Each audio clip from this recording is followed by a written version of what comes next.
Amazing reasons we forget dreams immediately after waking up. Let's get right into it. Dreams are a memory smoothie. Imagine this. You're floating through a technicolor landscape of pure absurdity. Your boss is a sentient teapot. Your dog is wearing tiny sunglasses and reciting ancient poetry. And you just solved the global energy crisis with a single, perfectly ripe avocado. It's a masterpiece of weirdness. And you're sure you'll remember it forever. Then, your alarm clock goes off. You open your eyes, and in the span of 5 seconds, the entire epic saga dissolves into a few vague, wispy fragments. The poetry reciting dog is gone.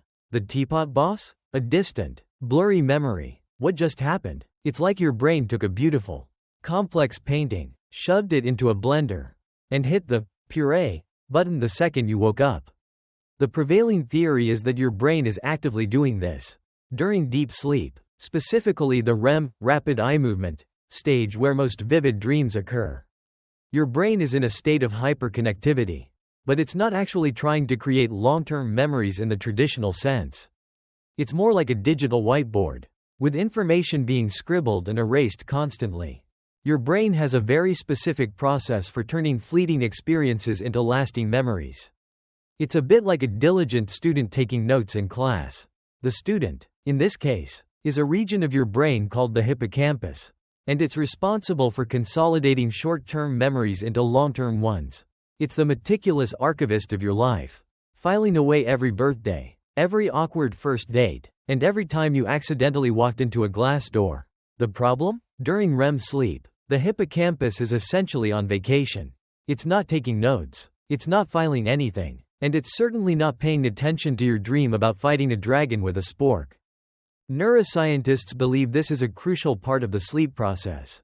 Your brain uses this time to clean up and reorganize existing memories, not create new ones. It's like a computer defragmenting its hard drive. To do this, it needs to temporarily suspend the active memory creation process. So, your dreams, which are basically just a side effect of this neural spring cleaning, aren't being recorded in the traditional way. They're happening in a part of the brain that doesn't have the necessary equipment to save the file. The bizarre images, the nonsensical dialogue, the feeling of flight, they're all just ephemeral data, like a draft you forgot to save before the power went out.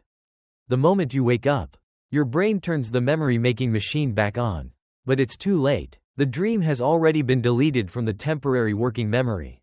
It's the ultimate case of, if a tree falls in the forest and no one is around to hear it, does it make a sound? Your dream happened, but your memory machine wasn't there to record it. The wake up, stupid protocol. You know that feeling when you're half asleep and your dog licks your face. Or you hear a loud car horn outside? That sudden, jarring shift from slumber to semi-consciousness is a major culprit in dream amnesia. When you're dreaming, your brain is in a very specific, weird state. It's essentially running on a different operating system. One of the key players in this system is the asterisk locus ceruleus, a small cluster of neurons in your brainstem that releases a neurotransmitter called asterisk norepinephrine.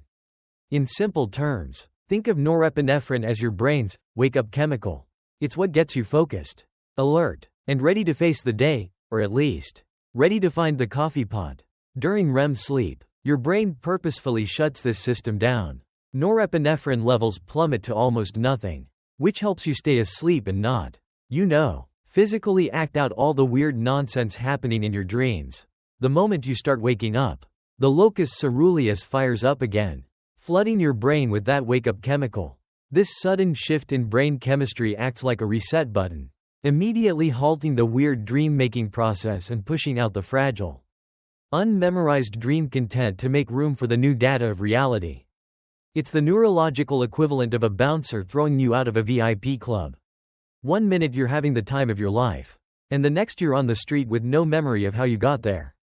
Your brain basically says, okay, the party's over, back to reality. Let's dump all this dream nonsense and start processing the real world. That's all for today. I'll be making similar videos in the future. Subscribe to see them.